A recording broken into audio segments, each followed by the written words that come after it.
Kita mulai. Bismillahirrahmanirrahim. Assalamualaikum warahmatullahi wabarakatuh.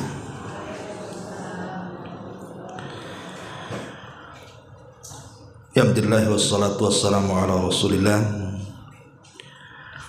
wa ala alihi wa sahbihi wa mawalah wa la hawla wa la quwwata illa billahi wa ba'du.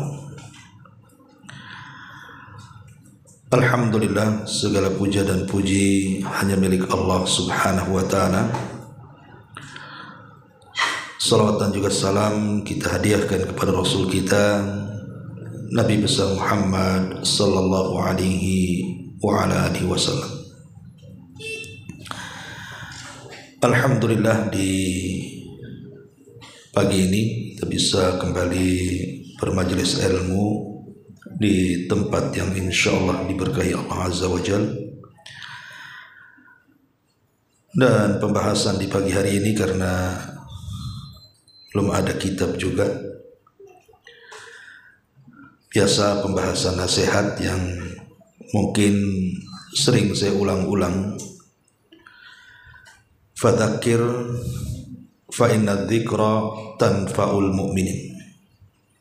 Teruslah berikan peringatan kepada manusia, karena dalam peringatan itu pasti ada manfaat bagi orang-orang yang beriman. Sebuah nasihat yang sudah kita ketahui itu sekedar nasihat. Ada hal-hal dalam kehidupan kita ini, Bu, tidak boleh menceritakan hal-hal ini kepada orang lain, baik itu berupa dosa ataupun berupa pahala. Sebab kalau itu sebuah dosa, maka akan membebani dosanya kembali, bahkan akan dilipat gandakan dosanya. Kalau itu dalam bentuk pahala, bisa saja menggugurkan pahalanya. Makanya harus diperhatikan bahwa ada beberapa hal yang cukuplah kita yang tahu.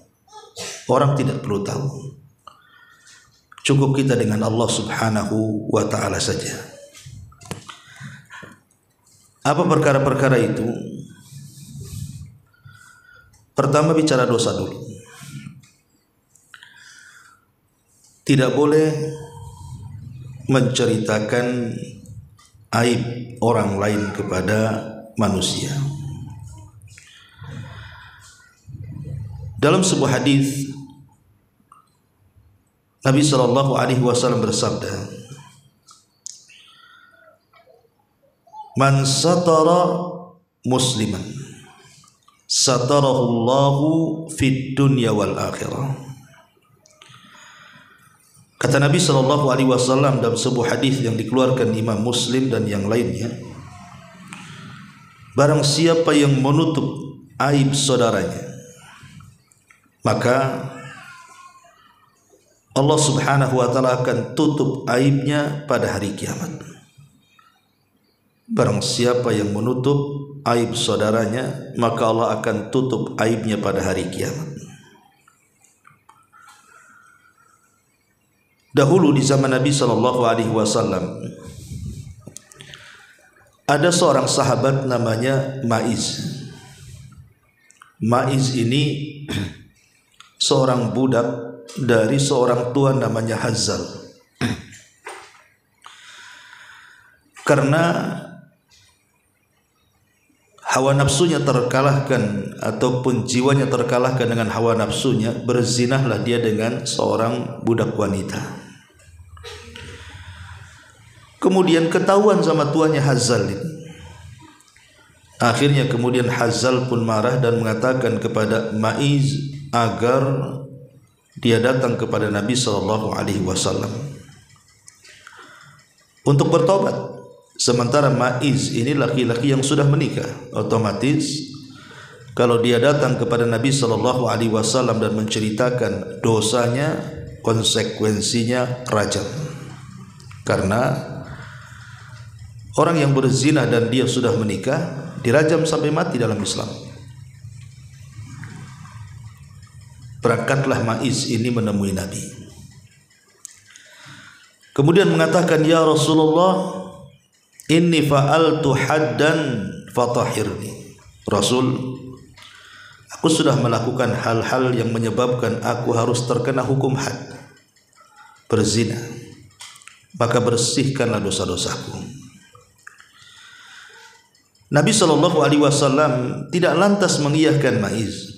Kita tahu bahwa Nabi SAW Nabi rahmah, Nabi yang penuh dengan kasih sayang. Harusnya Ma'iz jangan cerita, sudah cukup tobat saja, nanti Allah Subhanahu wa ta'ala ampuni dosa-dosanya. Tidak perlu datang ke Nabi SAW, sebab kalau perkaranya sudah sampai ke hakim, mau tidak mau harus tegakkan had, dan tidak ada syafaat bagi orang yang sudah sampai ke hakim. Tidak ada lobby-lobby untuk dibebaskan, tetap harus dihukum sesuai dengan dosanya. Tapi Nabi SAW mengelak ketika itu dan mengatakan, mungkin kau ini jangan-jangan hanya pegang-pegang, peluk-peluk, kau tidak berzina. Tapi Ma'iz terus saja mengatakan, aku berzina, tolong bersihkan. Akhirnya Nabi SAW mengatakan kepada para sahabat, periksa si Ma'iz itu, jangan-jangan dia suka mabuk tuh, dia ngomong gitu lagi mabuk. Maka diperiksalah Ma'iz, dia mengatakan dia tidak minum khamr. Kemudian Rasul mengatakan lagi, coba cek akal, jangan-jangan dia gila tuh. Kemudian orang-orang mengatakan tidak, dia waras. Akhirnya kemudian Nabi SAW merintahkan sahabat untuk merajam Ma'iz. Ketika Ma'iz dirajam, dia tak tahan sakit, Bu. Lari dia, dikejar oleh para sahabat sampai dapat, kemudian dirajam sampai mati. Nabi SAW merasa sedih, kemudian memanggil tuannya namanya Hazzal dan mengatakan, ya Hazzal, lau kunta satartahu bitaubika kana khairan mimma sana'ta bihi. Wahai Hazzal, kenapa kau ceritakan? Kenapa kau tidak tutup aibnya si Ma'iz? Walaupun kau melihatnya dia berzina, kenapa kau tidak tutup? Kenapa kau tidak suruh bertobat saja? Kenapa kau suruh dia datang kepadamu? Lihat bagaimana Nabi SAW meminta kepada Hazzal untuk menutup aibnya, tapi nasi sudah jadi bubur dan Ma'iz sudah mendapatkan hukuman dari Nabi SAW, dirajam sampai mati. Tapi taubatnya Ma'iz, Nabi SAW sangat memujinya. Tapi syahidnya di sini, bagaimana Rasul marah kepada Hazzal tuannya, kenapa tidak tutup aibnya? Ini satu contoh bahwa kita jangan suka menyebar-nyebar aib orang. Karena dalam kaedah itu ada yang disebut dengan kama tadinu tudan. Sebagaimana ibu membongkar aib orang, nanti satu ketika Allah kirim orang yang akan membongkar aib ibu, bahkan lebih jahat lagi. Karena al-jaza min jinsil amal masalahnya. Namanya sebuah balasan itu pasti disesuaikan dengan perbuatan. Maka kalau seandainya kita mengetahui ada aib pada saudara kita, tutup, jangan diceritakan. Umpamanya nih, kita ini hidup di perumahan, kadang-kadang kayak sini kan kopel-kopel tuh rumahnya. Lain kalau ibu hidup di desa kan. Kalau hidup di desa enaklah, satu rumah kebun, nanti rumah lagi, kebun lagi. Jadi apapun yang terjadi dengan tetangga kita tidak tahu. Tapi hidup di kota, hidup di perumahan kayak di Batam ini, hidup kopel-kopel kayak gini, kadang-kadang pertengkaran tetangga kita tahu. Tetangga ini bertengkar masalah apa kita tahu. Karena terkadang mereka bisa melengking-lengking suaranya kan, Bu. Sehingga kita ini sebagai tetangganya kadang-kadang lama-lama tahu masalahnya. Kalau seandainya kita tahu apa yang dilakukan tetangga kita dari pertengkaran, dari masalah-masalah mereka, tutup aib mereka, seolah-olah ibu tidak kenal tetangga. Jangan ceritakan. Ini enggak, kumpul dengan kawannya, cerita pula. Ya. Kemarin di sini ada perang teluk katanya. Kenapa? Tuh orang sebelah tuh melengking-lengking suaranya, mungkin lagi selingkuh tuh gara-gara apa gitu. Ini kan tidak boleh. Kalau kita tahu aib saudara kita, jangan pernah diceritakan, cukup ibu saja yang tahu.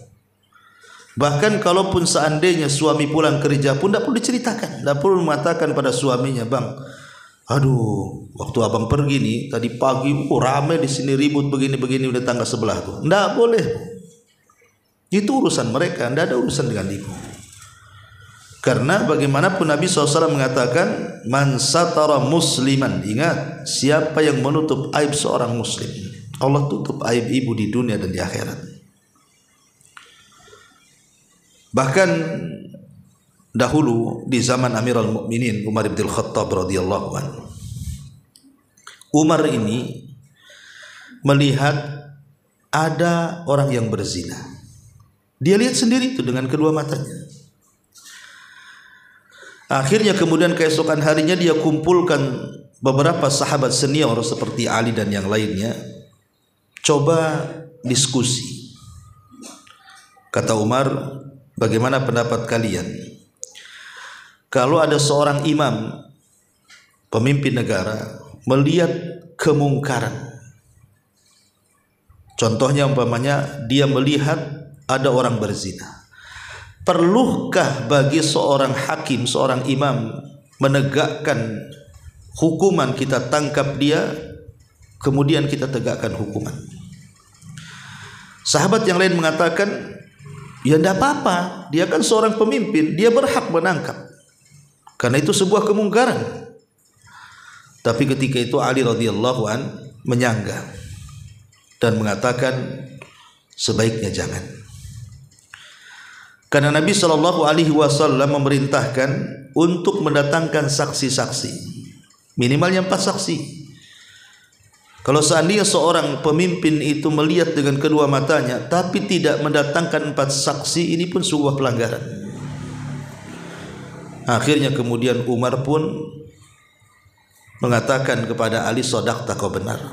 Dan Umar pun membubarkan majelisnya. Lihat, dia tidak menceritakan kisahnya sendiri, Bu. Dia mencontohkan kalau ada seorang pemimpin, dan dia tidak menyebutkan orang yang berzina yang dilihatnya, kan, Bu.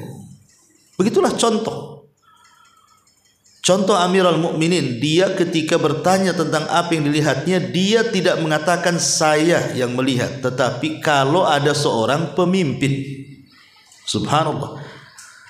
Dan dia tidak ceritakan detailnya, tidak mengatakan, iya semalam aku sedang jalan-jalan, kok aku nampak ada orang berzina di semak-semak atau apa. Enggak, ya kan?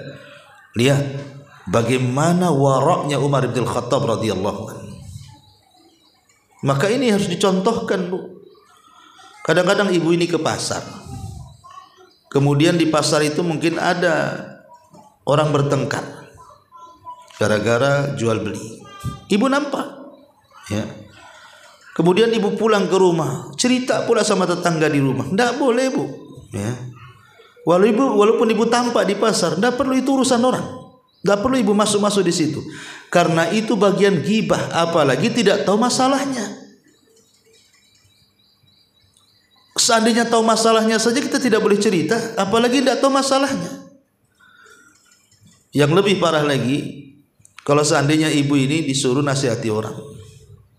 Umpamanya ada kawan ibu bermasalah dengan si B, kawan ibu si A. Kata si A ini ke ibu, bisa nggak datang ke kawan saya si B itu? Kenapa? Begini, begono katanya. Bisa nggak nasihati dia? Ibu langsung datang ke orang itu dan mengatakan, kamu ada apa dengan kawan saya si A tuh? Lah, ibu ini baru dapat cerita, tidak tahu masalahnya. Mengingkari kemungkaran itu harus dilihat, bukan apa yang didengar. Ibu kan baru dengar sebelah pihak. Tapi ibu tidak adil, langsung kemudian datang kepada orang yang namanya si B itu karena kompornya si A, kan? Tidak boleh, Bu. Rasul mengatakan, man ra'a minkum mungkaran, siapa yang melihat. Ibu tidak melihat, kan? Ibu hanya mendengar diceritakan orang. Makanya kenapa dalam Al-Quran itu Allah mengatakan idza ja'akum fasikum binaba'in fatabayyan. Kalau datang seorang fasik memberi kabar berita, jangan langsung dipercaya. Walaupun itu teman ibu sendiri gitu. Cek dulu, cross check dulu, tabayun dulu. Tasabut dulu. Jangan-jangan yang diceritakan berbeda dengan yang di lapangan. Itu penting. Ya, supaya kita jangan sampai membongkar aib. Ma'asyiral muslimat yang dimuliakan Allah Subhanahu wa taala, bahkan Isa bin Maryam, Nabi Isa bin Maryam, satu malam dia melihat ada orang mencuri, dikejar sama dia, ketangkap. Ya.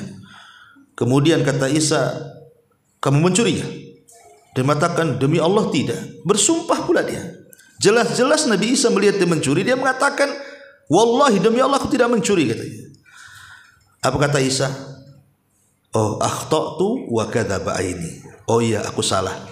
Mataku yang berdusta, katanya. Kenapa? Karena tidak ada saksi di situ. Tetap dia kemudian menutup aib saudaranya, kan?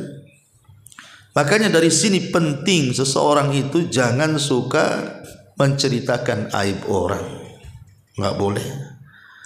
Apalagi aib ini bercerita tentang orang-orang terdekat kita. Tetangga itu kan orang dekat kita, tidak boleh. Karena tetangga ini bagaimanapun dia tidak ada hubungan dengan kita, tapi Jibril selalu datang kepada Nabi SAW terus mewasiati disuruh berbuat baik kepada tetangga. Hampir-hampir kata Rasul seolah-olah tetangga itu jadi ahli waris, saking dekatnya. Karena apapun yang terjadi dengan kita, terkadang keluarga yang jauh tidak tahu, tetangga pula yang tahu duluan. Makanya hati-hati, jangan pernah menceritakan aib orang. Walaupun ibu tahu orang itu punya aib, tutup aib itu serapat mungkin. Ini yang pertama. Yang kedua, tidak boleh juga menceritakan aib sendiri. Kalau tadi kan aib orang, Bu. Nah, sekarang aib sendiri. Karena Nabi SAW dalam sebuah hadis dari Abi Hurairah radhiyallahu anhu, kata Nabi SAW, kullu ummati mu'afan illal mujahirin. Setiap umatku akan dimaafkan kecuali orang yang disebut dengan al-mujahirin. Sahabat bertanya, belum paham, siapa mujahirin itu wahai Rasul? Maka Nabi SAW mengatakan, wa inna minal mujahirati an ya'mala ar-rajulu bil-laili amalan thumma yusbih wa qad satarahu Allah fayaqul ya fulan amiltul barihata kadha wa kadha wa qad bata yasturuhu rabbuhu wa yusbih yakshifu sitrallahi alaihi. Mujahirin, kata Nabi SAW, adalah seseorang yang melakukan dosa di malam hari. Kemudian dia masih hidup sampai pagi. Allah sudah tutup aibnya. Orang tidak tahu kalau semalam dia itu melakukan dosa. Allah tutup aibnya sehingga orang tidak tahu, orang terdekat pun tak tahu. Tiba-tiba kemudian dia panggil orang dan mengatakan, wahai fulan, semalam aku berbuat ini dan itu. Semalam aku telah berbuat dosa ini dan itu. Padahal Allah sudah menutup aibnya itu. Tetapi dia bongkar pula penutup Allah Subhanahu wa ta'ala terhadap aib-aibnya.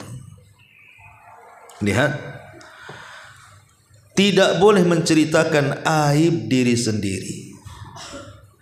Karena begini, ibu ya, menceritakan aib diri sendiri itu, dia tidak bersyukur. Orang ini tidak bersyukur. Ibu tidak bersyukur kalau menceritakan aib sendiri. Kenapa tidak dikatakan bersyukur? Iyalah, Allah sudah tutup loh aib kita. Ini kan nikmat. Nikmat yang sangat besar ketika Allah menutup aib-aib kita. Sebab satu aib kita saja kalau Allah mau Allah bongkar kepada manusia, itu sudah cukup menjadikan kita terhina di mata manusia. baru satu aib nih. Oh, seandainya umpamanya ibu sudah hijrah, sudah pakai pakaian syar'i, kemudian ibu pindah ke perumahan yang lebih baik lingkungannya, tidak tahu kalau ibu itu mantan apa, ya. Contohnya umpamanya, naudzubillah, mungkin dia seorang wanita pelacur dulunya, wanita gelap-gelap, wanita remang-remang, wanita nggak jelas, ya. Taubat dia, hijrah dia, tidak tahu kalau dia itu mantan wanita yang tidak baik, karena sudah ditutup aibnya kan. Apalagi ibu sudah memakai pakaian syar'i dan ibu menjauhi kawan-kawan ibu. Ibu pun pakai cadar, nggak ada orang kenal ibu. Orang taunya di perumahan itu ibu orang baik, tengok tampilannya syar'i semuanya. Coba seandainya tiba-tiba kemudian ada pula di perumahan itu yang kenal ibu. Itu kawan-kawan saya dulu tuh, katanya waktu masih magang-magang tuh. Magang di mana? Magang di jalan-jalan lah, umpamanya kan. Akhirnya tetangga semua tahu, apa nggak malu, Bu? Itu baru satu tuh. Bagaimana kalau seandainya aibnya terbongkar semuanya? Nggak ada orang yang akan hidup, Bu, menahan malu tuh. Lah Allah sudah menutup aib kita, jangan dibongkar lagi. Cukup kita dengan Allah Subhanahu wa taala yang tahu. Kalaupun harus menceritakan dosa, ceritakan dosa itu kepada Allah, bukan kepada manusia. Itu yang disebut dengan i'tiraf bidzambi namanya, pengakuan dosa, dan itu syarat daripada tobat. Kita mengaku di hadapan Allah, sebagaimana Adam ketika berbuat dosa, dia mengakui dosanya di hadapan Allah. Dia mengatakan, Rabbana zalamna anfusana. Ya Allah, aku ini banyak melakukan kezaliman. Adam mengakui dosanya, itu namanya menceritakan dosa kepada Allah. Kemudian Adam mengatakan, fa illam taghfir lana, kalau engkau tidak mengampuni dosa kami, lanakunanna minal khasirin, tentu kami akan menjadi orang rugi. Jadi kalaupun harus menceritakan dosa, ceritakan kepada Allah sebagai bentuk pengakuan dosa. Jangan menceritakan kepada manusia, karena manusia yang kita ceritakan itu bukan Tuhan yang mengampuni dosa kita. Nggak boleh. Jadi orang yang menceritakan aibnya sendiri itu hakikatnya tidak bersyukur akan nikmat Allah berupa Allah menutup aib kita. Karena kemuliaan kita itu, Bu, kenapa ibu masih dimuliakan orang coba? Tetangga masih menghargai ibu, teman-teman ngaji masih menghargai ibu. Karena ibu itu tidak dibongkar aibnya saja. Coba kalau ibu dibongkar aibnya, mungkin tetangga aja akan pergi dari sini. Kawan-kawan pun mungkin tidak mau juga dekat-dekat dengan kita. Makanya nikmat Allah Subhanahu wa taala syukuri, jangan dikufuri dengan cara menceritakan aibnya kepada orang. Ibu mungkin dulunya bekas anak nakal gitu ya, betato di sana sini. Kemudian Allah takdirkan ibu hijrah, alhamdulillah, kenal sunnah, rajin ngaji, semua pakaiannya sudah syar'i. Tiba-tiba nongkrong sama kawan-kawan yang sudah ngaji, jangan ceritakan. Walaupun itu dalam bentuk tahadus bin nikmah, menceritakan nikmat kalau dia itu dulunya orang jahat kemudian hijrah. Tidak perlu, Bu. Kadang-kadang tahadus bin nikmah itu bukan seperti itu. Jangan ceritakan, ya alhamdulillah saya dulu itu mantan ini loh, preman-preman tuh. Kalau nggak percaya nih, tengok nih tato saya banyak. Sebelah sini nih kupu-kupu, sebelah sini nih buaya, sebelah sini. Jangan pula ditengokkan tulah tatonya tuh. Allah sudah tutup. Cukup ibu saja yang tahu. Kawan-kawan ibu yang baru atau yang lama yang tidak tahu ibu siapa, biarkan mereka tidak tahu.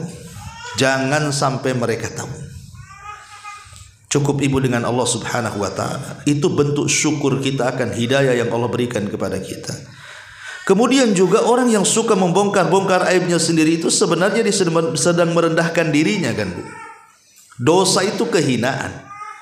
Ibu ceritakan pula kepada orang lain, itu kan sama dengan menghina diri sendiri namanya. Sama dengan merendahkan diri sendiri.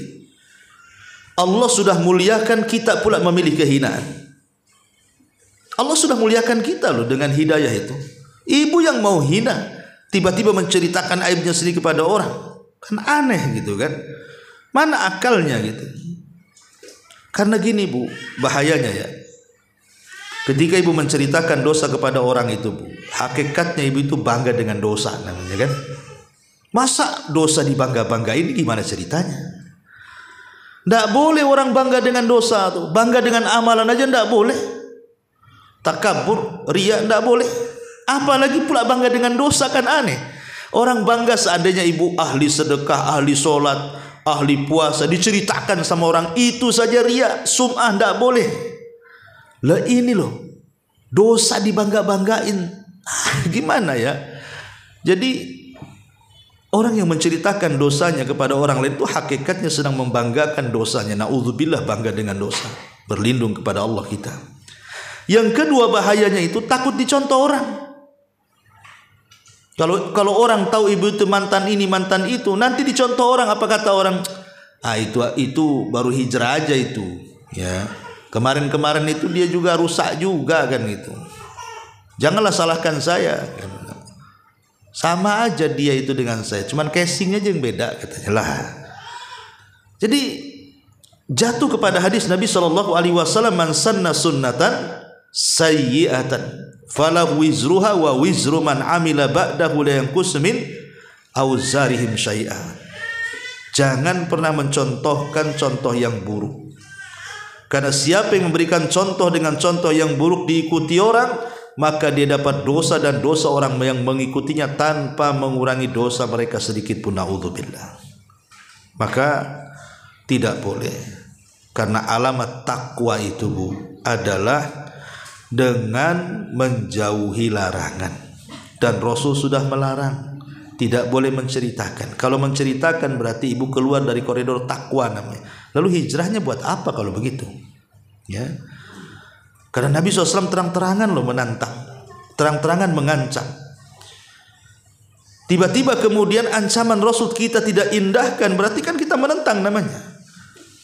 Nabi sudah mengancam, jangan ceritakan, kita pula ceritakan, kan kurang ajar namanya. Makanya di sini ini perkara yang kedua ya, jangan menceritakan aib. Jangan, tidak boleh menceritakan aib diri sendiri ataupun menceritakan aib orang lain.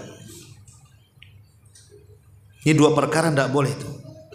Dulu ada seseorang cerita, seorang bapak cerita, anaknya ini berzina. Kemudian anaknya ini dilamar orang. Dia stres karena masa lalunya yang kelam. Kalau zaman dulu kan beda dengan zaman sekarang kan Bu. Kalau zaman dulu itu namanya berzina itu kan aib kalau ketahuan kan Bu. Kalau sekarang ini sengaja, bukan aib lagi. Justru kalau ibu punya anak perempuan digonceng sama anak laki-laki itu sampai hamil baru dinikahkan kan begitu ya. Dan kayaknya nggak bersalah gitu. Bahkan saya pernah dulu itu main-main ke Banyuwangi ya. Desa apa saya lupa tuh.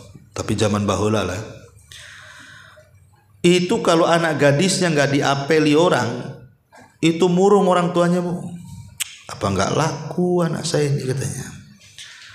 Dan kalau diapeli orang itu, wah seneng tuh. Justru orang tuanya main ke tetangga, biarkan dia sama pacarnya di rumahnya itu. Nah, ada orang yang seperti itu coba Bu. Jadi kembali ke cerita. Jadi dulu ada seorang bapak melihat anaknya putus asa karena dipinang orang, yang meminangnya ini orang lain, orang baik-baik, orang soleh gitu ya. Tapi anaknya pernah berzina. Dia takut kalau ketahuan. Akhirnya dia putus asa, hampir bunuh diri. Bahkan sudah hampir bunuh diri dengan memotong urat nadinya. Ditolong sama ayahnya. Akhirnya tidak jadi mati. Dinasihati, kemudian bertobat.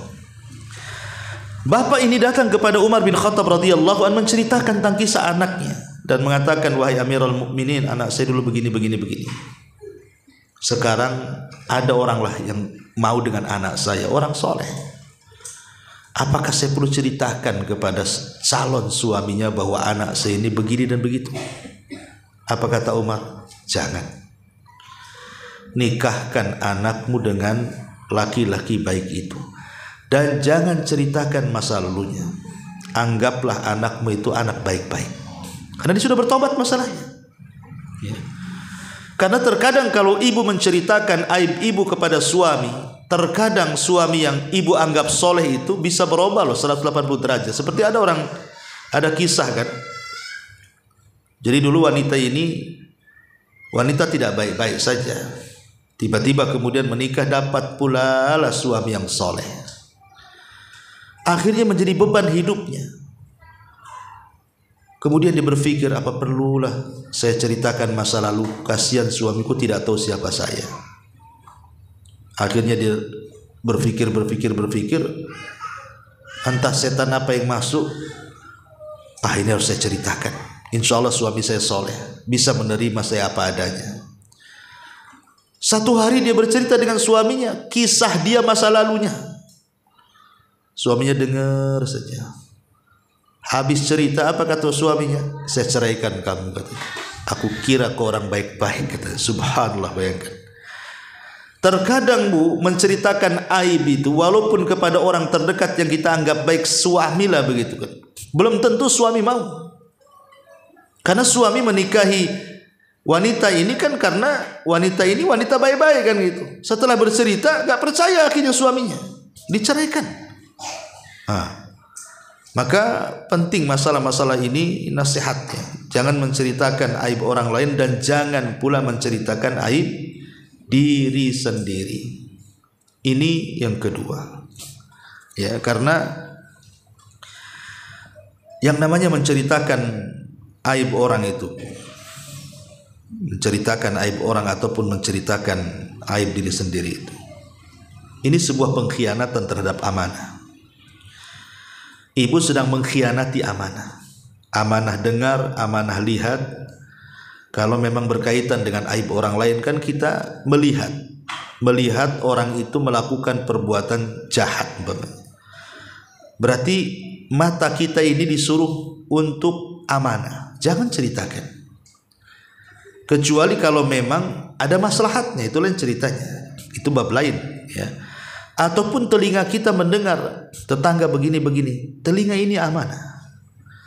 Jangan pernah kemudian asal masuk kemudian diceritakan lewat lisan, berarti kita ini mengkhianati amanah. Tidak boleh. Kemudian yang kedua, menunjukkan kehinaan tabiat, jeleknya kita. Setiap yang dilihat harus diceritakan, setiap yang didengar harus diucapkan. Tidak boleh. Kafa bil mar'i ithman an yuhadditsa bi kulli ma sami, kata Rasul. Cukuplah orang itu dikatakan berbuat dosa ketika menceritakan semua yang didengar dia. Mau benar mau salah ceritakan. Nggak boleh. Ini menunjukkan buruknya tabiat ibu tuh. Ya. Kemudian juga ini bisa mengundang kemurkaan Allah Azza wa Jalla. Dan ini juga sebuah muruah yang jelek. Berarti memang karakter ibu itu jelek. Karakter ibu itu suka menyebar-nyebar keburukan. Dan ini bisa mengakibatkan keretakan, perpecahan. Kalau orang yang ibu ceritakan tahu, apa enggak marah? Aibnya disebar-sebar sama ibu itu. Bisa marah, akhirnya berselisih, bertengkar. Dalam bahasa Arab itu namanya syikok kan gitu ya. Nah, ini kan bahaya. Dan termasuk ibu ini termasuk orang yang dikatakan fudulul kalam namanya, Bu.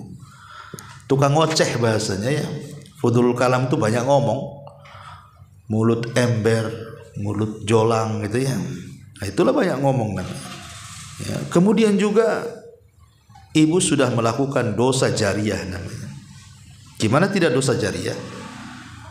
Ibu menceritakan kan dosa jariah namanya. Dosa yang terus mengalir, nanti dari yang diceritakan, orang ini cerita kepada orang, yang orang lain cerita lagi kepada orang. Akhirnya satu kampung tahu siapa sumbernya, ibu sumbernya.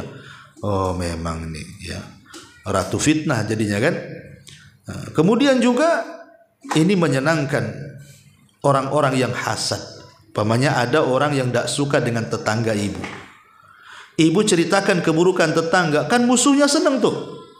Bisa saja musuhnya menguatkan, iya ya betul memang itu begitu tuh, saya suka tuh Ummu Anu tuh, bela saya tuh, memang orangnya kayak gitu, kan menyenangkan musuh-musuhnya.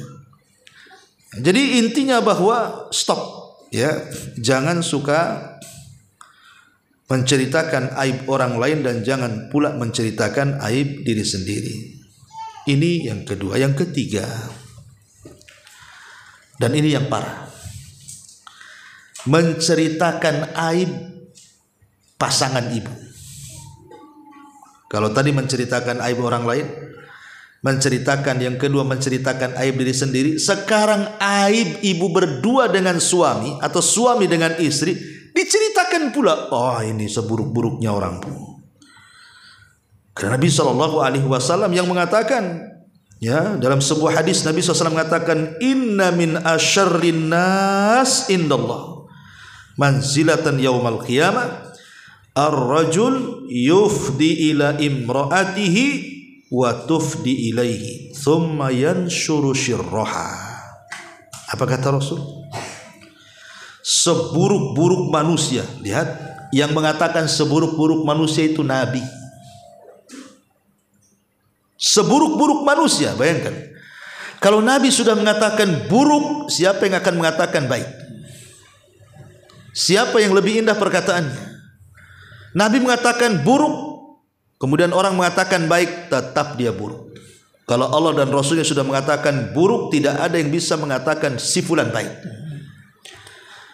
Kata Rasul, seburuk-buruk manusia kelak pada hari kiamat tempat duduknya adalah seorang laki-laki menceritakan aib bersama istrinya dan seorang istri menceritakan aib bersama suaminya, kemudian disebarluaskan.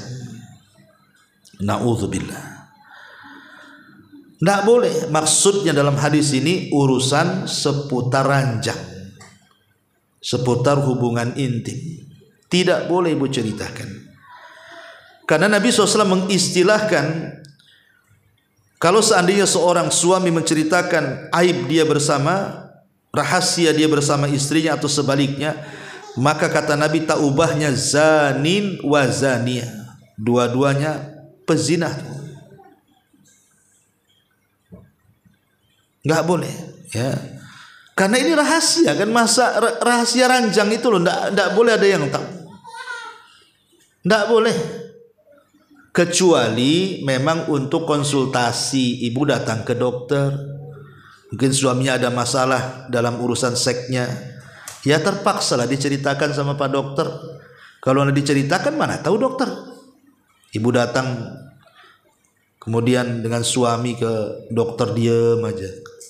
Kata Pak Dokter, sakit apa? Ibu diam saja, nggak mau cerita. Dok, nggak boleh.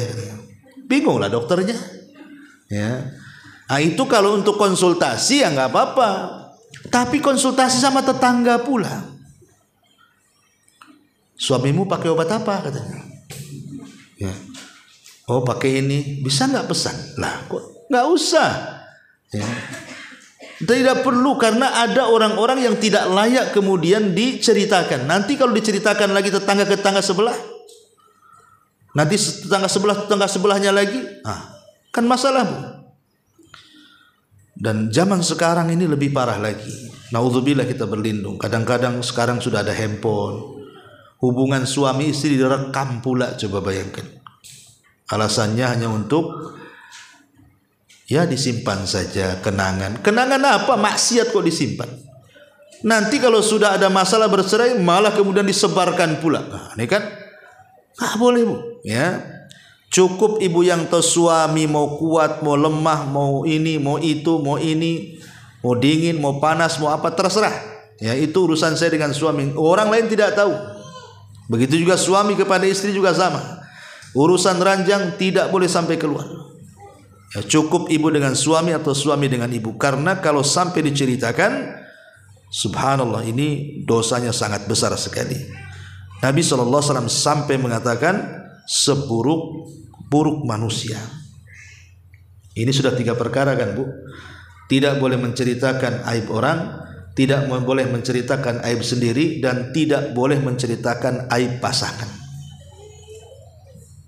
Wabil khusus urusan ranjang. Secara umum ya bukan urusan ranjang saja, urusan privasi keluarga pun kalau bisa jangan ada orang tahu. Walaupun masalah gaji suami pun jangan ada yang tahu tetangga tuh. Suamimu enak ya kerja di kantor itu. Berapa sih gajinya? Alhamdulillah ya suami saya sih gaji di atas 20. Aduh payah suami saya. Kenapa? Tak tahu katanya. 1 juta pun tak sampai. Nah ini kan ngapain cerita-cerita? Nggak usahlah cerita-cerita. Masalah urusan privasi itu jangan ada yang tahu. Jangankan tetangga, mertua atau ibunya ibu sendiri gitu ya. Nggak boleh mengeluh. Cukuplah itu masalah privasi keluarga itu, masalah uang belanja, masalah apa dalam rumah itu. Ibu saja yang tahu pagari rumah itu, jangan hanya pagar temboknya saja, tapi pagari apa-apa yang terjadi dalam rumah itu orang jangan sampai tahu. Ibu tahunya orang lain itu happy-happy saja. Ibu ya, ini yang ketiga. Ini tidak boleh kita cerita-cerita sama orang. Ma'asyiral muslimat yang dimuliakan Allah Subhanahu wa taala. Termasuk juga tidak boleh menceritakan aib orang yang sudah meninggal. Ibu ini umpamanya jadi tim fardu kifayah umpamanya Bu ya. Mungkin ibu ini ditunjuk oleh warga atau mungkin ibu punya grup di sini gitu ya, khusus untuk fardu kifayah. Satu hari ibu dipanggil lah kan untuk mandikan jenazah. Yang namanya jenazah itu Bu, namanya jenazah orang mati, kan bajunya memang dicopot gitu, walaupun tetap auratnya tertutup kan. Tapi kan terkadang ada aib-aib yang kita lihat atau yang kita pegang. Namanya orang mandikan kan megang-megang kan.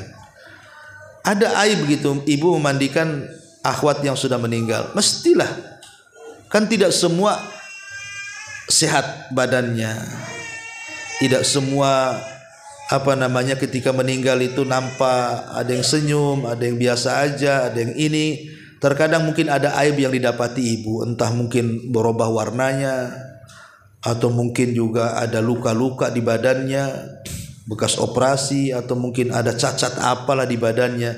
Yang jelas ibu tahu saat ibu memandikan. Maka saat ibu mandikan jenazah, cukup yang tahu aib jenazah itu ibu saja. Jangan ceritakan sama orang. Jangan menceritakan aib jenazah yang ibu mandikan, walaupun itu orang dekat ibu. Tutup aib mereka. Mereka sudah meninggal. Kasihan mereka. Urusan mereka dengan Allah Subhanahu wa taala. Mencaci mereka aja nggak boleh. La tasubul amwat, jangan kau cela orang yang sudah mati, karena urusan mereka sudah dengan Allah, bukan dengan kita lagi. Pertanggungjawaban mereka dengan Allah, bukan dengan kita lagi. Kalaupun mereka melakukan salah, nanti ada urusan lagi dengan Allah, hisab namanya. Tapi ibu selaku orang hidup memandikan orang yang sudah meninggal, tutup aibnya. Kenapa kemudian kalau kita bicara fikih fardu kifayah, orang-orang yang memandikan itu syaratnya harus orang yang amanah, yang bisa menjaga aib si mayat supaya tidak diceritakan sama orang. Makanya kenapa kemudian Rasul mengatakan kalau bisa yang meninggal suami yang mandikan istri, yang meninggal istri yang mandikan suami, supaya tidak tahu aibnya kan. Apa kata Nabi SAW kepada Aisyah? Wahai Aisyah, kalau seandainya kau mati duluan, aku yang akan memandikanmu, yang mengkafanimu, yang menyolatkan kamu, yang menguburkanmu, kata Rasul. Tapi Allah takdirkan Rasul meninggal duluan daripada Aisyah. Tapi bagaimana Nabi SAW mengatakan seperti itu kepada Aisyah? Ya. Jadi ini penting yang ketiga. Yang keempat juga, tutup aib orang yang meninggal. Cukup ibu sebagai pemandi jenazah yang tahu, tidak perlu cerita. Jangan cerita habis mandikan, kenapa? Mayatnya bau sekali. Jangan-jangan waktu hidup tuh dosa banyak tuh. Mulutnya itu suka gibah tuh. Atau ketika diangkut kok berat sekali, jangan-jangan dosanya banyak kali tuh. Lah, apa urusannya berat badan dengan dosa? Kasihan orang gemuk-gemuk itu jadinya kan. Dikiranya banyak dosanya, padahal yang kurus lebih banyak pula dosanya tuh. Kan masalah Bu jadinya kan. Jadi sama orang mati suudon jadinya. Maka ini juga harus dipahami. Tidak boleh menyebar rahasia antara aib orang si mati yang ibu mandikan. Taib. Ini yang keempat.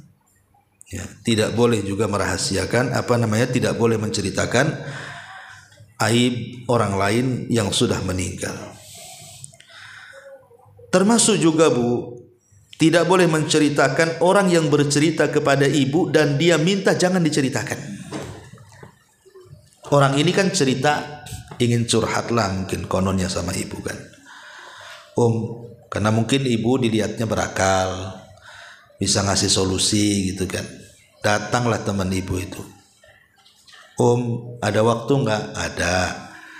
Bisa ketemu? Bisa. Bisa bicara 20 mata, banyak kali, 4 mata aja lah. Nah, bisa. Di mana? Oh, di sini. Ketemulah ibu sama dia. Kemudian mukanya sudah tengok-tengok tuh. Ada orang enggak? Enggak ada. Iya. Begini, saya ada ingin ceritakan. Tapi tolong yang jangan ceritakan sama orang. Kata sok bijak kan? Ya kalau percaya sama saya, insya Allah saya akan pegang rahasia. Kalau ndak percaya ndak usahlah cerita. Sok bijak, ya kan? Saya percaya, akhirnya cerita dari A sampai Z. Masalahnya tuh. Dah, selang beberapa hari datang pula kawan ibu. Kemudian cerita. 2 hari yang lalu itu ada Umi Anu datang ke sini loh. Dia menceritakan ini itu. Tapi kamu jangan ceritakan sama orang ya. Karena dia ngasih amanah, ndak boleh cerita. Oh iya. Akhirnya kawan ibu ini pulang ketemu tetangganya.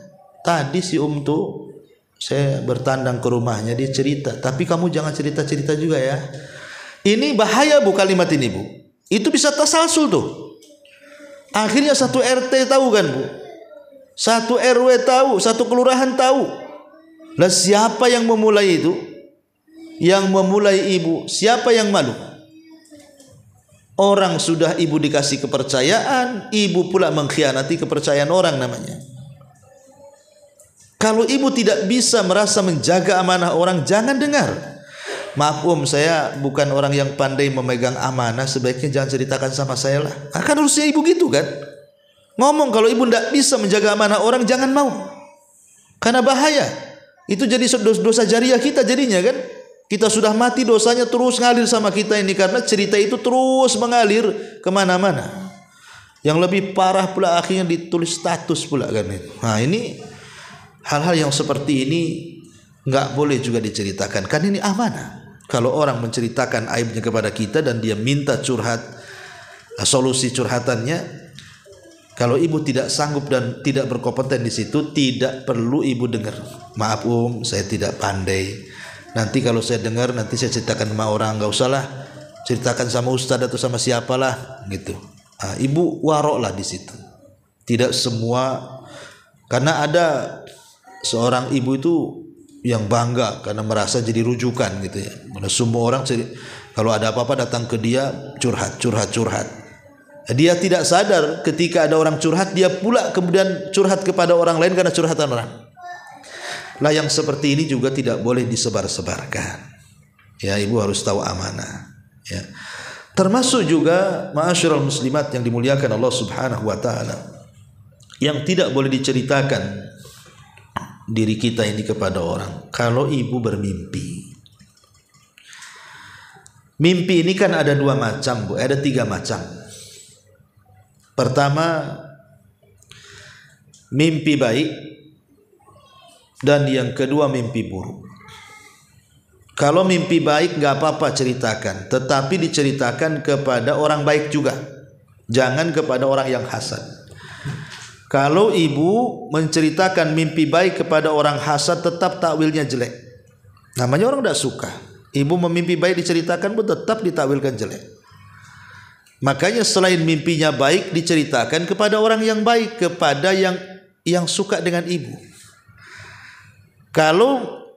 kawan yang suka dengan ibu ceritakan mimpi baik, pasti takwilnya baik. Oh, alhamdulillah, mimpi baik, mudah-mudahan jadi kenyataan ya, kan itu. Tapi kalau ibu ceritakan kepada temannya yang nampak baik padahal tidak baik sebenarnya, macam-macam tuh. Itu kan mimpi aja. Jangan-jangan nih ibu akan kena musibah. Gimana nggak akan musibah, mimpinya aja dompet 1 karung, kan itu. Jadi ini mimpi yang pertama, namanya mimpi baik. Mimpi baik dari Allah, boleh diceritakan, boleh juga tidak. Yang kedua, mimpi buruk. Ini yang tidak boleh diceritakan. Nanti saya ceritakan. Kemudian yang ketiga namanya adghasu ahlam namanya. Ya semacam apa ya? Perang pikiran. Perang pikiran itu ibu lagi stres sampai ke bawah mimpi. Itu ya. Stres ibu dengan utang. Akhirnya sampai ke bawah mimpi utangnya, Bu. Didatangi sama debt collector dalam mimpinya tuh. Pas terperanjat, alhamdulillah mimpi. Kok bisa ya debt collector itu masuk ke mimpi-mimpi saya, ganggu kali orang tuh. Ada orang mimpi itu saking banyak kepikirannya, Bu. Stres akhirnya, saking ataupun karena sedih bersangatan kepada orang yang dicintainya karena meninggal dunia, ketemu pula dalam mimpi itu anaknya yang sudah meninggal, dengan suami yang sudah meninggal, dengan orang tua yang sudah meninggal. Itu namanya mimpi karena banyak pikiran, Bu. Seperti ada cerita kawan itu, dia ketabrak, patah kakinya, Bu. Sedih dia, stres. Ya dia mikir, gimana ini kaki saya ini kalau tidak sembuh, tidak bisa jalan, gimana anak istri saya makan itu. Akhirnya sampai ke mimpi, Bu. Ke mimpi-mimpi itu. Ini namanya ghazwatul fikri, Bu. Ini enggak akan terjadi. Lah mimpi buruk juga sebenarnya tidak akan terjadi, enggak perlu diceritakan. Ngapain diceritakan? Enggak terjadi kok. Makanya kenapa kemudian para ulama mengatakan kalau sebelum tidur ibu berwudu, kemudian ibu membaca doa dan perlindungan dari Allah sebelum wudu, sebelum tidur, seperti baca muawwidhataini, ayat kursi, akhir surah Al-Baqarah atau doa-doa tidur lainnya. Pokoknya usahakanlah sebelum tidur itu ibu sudah banyak melakukan zikir dan doa. Kemudian tidur, Allah takdirkan ibu mimpi buruk. Ketika mimpi terperanjatlah ibu, langsung ibu ta'awud, a'udzubillahi minasyaitonirrajim, meludah ke arah kiri 3 kali, ganti posisi. Kemudian ibu tidur lagi, kok masih juga bersambung mimpinya. Ibu bangun wudu, ambil sholat 2 rakaat tahajud. Kalau ibu sudah berusaha melakukan langkah-langkah seperti ini, maka mimpi seburuk apapun mustahil terjadi. Gak akan terjadi, gak usah dipikirin. Karena banyak orang stres gara-gara mimpi. Makanya sekali lagi, kalau ibu mimpi buruk jangan cerita sama orang. Cukup ibu yang tahu. Sama suami Ustaz, enggak usah sama suami juga. Cukup ibu yang tahu. Enggak usah dipikirin juga kan gitu. Namanya mimpi, itu bunga-bunga tidur saja, enggak usah dipikirin. Kecuali ibu mimpi baik. Mimpi baik ya enggak apa-apa lah. Ya. Jadi ini pun tidak boleh diceritakan kepada orang lain soal urusan mimpi itu. Taibashurul muslimat yang dimuliakan Allah Subhanahu wa taala, lalu apalagi yang tidak boleh diceritakan? Kalau ini kan dosa-dosa nih. Sekarang kita masuk kepada pahala. Pertama, Bu, jangan menceritakan soal sedekah. Sedekah itu sembunyikan. Karena Rasul mengatakan shadaqatus sir tudfi'u ghadabar. Sedekah yang diam-diam itu bisa memadamkan murkanya Allah. Karena manfaatnya banyak, Bu. Kalau ibu sedekah, yang tahu cukup ibu dengan Allah saja. Pertama, Bu, ibu terbebas dari riya dan bisa terbebas dari sum'ah. Jadi kan sedekahnya ndak gugur pahalanya karena ibu betul-betul ikhlas. Sebab kalau ditampakkan ini akan terdorong melakukan riya dan sum'ah. Yang kedua, ketika ibu menyembunyikan sedekah itu, ibu tidak hendak dihormati orang. Jadi tidak gila hormat, tidak gila popularitas. Gak apa-apa orang gak tahu ibu sedekah, tidak masalah. Seperti zaman dulu Zainul Abidin itu sampai difitnah dia itu orang kaya bakhil. Padahal Zainul Abidin tiap sepertiga malam tuh ngangkut gandum tuh, ngasih rumah-rumah fakir miskin gandum. Kalau habis diantar lagi, habis diantar lagi. Bukan hanya 1-2 orang miskin, 70 sampai 100 orang miskin setiap malam dia sumbang. Tapi orang-orang masih menganggap dia bakhil karena tidak tahu kalau dia itu dermawan. Baru setelah meninggal hilanglah gandum-gandum di rumah-rumah itu. Baru menyesal siapa yang selama ini mereka anggap bakhil, rupanya dia pula yang dermawan. Jadi dengan menyembunyikan sedekah itu hakikatnya ibu tidak gila hormat, ya, tidak gila hormat ataupun popularitas. Kemudian juga yang ketiga, dengan menyembunyikan sedekah bu, hakikatnya ibu menjaga perasaan orang miskin. Menjaga perasaan orang miskin. Karena tidak semua orang miskin itu suka bu diceritakan. Apalagi zaman sekarang kan, kadang-kadang sedekah sama orang miskin nanti diviralkan, dibuat konten. Tidak semua orang mau dibuat konten bu. Ya, dengan kamera tersembunyi. Tahu-tahu kemudian disebarkan, nggak seberapa tuh, dia nyumbangnya nggak seberapa, dia dapat monet dari YouTube-nya lebih banyak lagi. Anda sedang bersedekah atau sedang berbisnis itu? Ya, jadi hal-hal yang seperti ini nampaknya zahirnya baik, dan itulah setan kadang-kadang disuruh berbuat baik tapi untuk riya. Itu bisa menghinakan orang miskin yang diberikan sedekah kalau sampai tahu kan, tidak menjaga izzah dia, kehormatan dia. Ya. Itu bisa melukai, tidak boleh. Kalau sampai menampakkan sedekah di, apalagi kalau sedekahnya itu memang betul-betul di depan manusia lagi. Nah, ini kan masalah bu. Ya, makanya jangan sampai kemudian sedekah itu diketahui orang. Kalaupun harus gitu ya kan, menampakkan sedekah ya, maksudnya untuk contoh. Ya, biar orang lain ikut bersedekah. Dan contoh itu tidak harus diulang-ulang, sekali aja cukup. Ini ngasih contoh terus-terusan, ini apa ini namanya? Ya, jadi harus dipahami tentang masalah sedekah ini. Termasuk juga hal-hal yang tidak boleh ceritakan ya, amalan-amalan yang lain seperti sholat malam. Ibu sholat malam, tidak perlu orang tahu, cukuplah ibu dengan Allah saja. Ya. Jadi sholat malam itu adalah sholat yang paling utama setelah sholat wajib. Kalau ibu melakukan sholat malam, ya sudah cukup. Bahkan dulu ada ulama salaf itu keluarganya nggak tahu dia sholat malam, sholat tahajud. Ya. Dan banyak lagi bu ya, ini karena sudah hampir jam 10 juga. Tidak terasa nanti jam 11 nggak ngaji pula di sana nanti. Ya bu, sampai di sini saya kira tidak ada soalan. Sehingga cukup waktu ke Al-Falah. Subhanakallahumma bihamdika asyhadu an la ilaha illa anta astaghfiruka wa atubu ilaik. Allahu ta'ala alam. Assalamualaikum warahmatullahi wabarakatuh.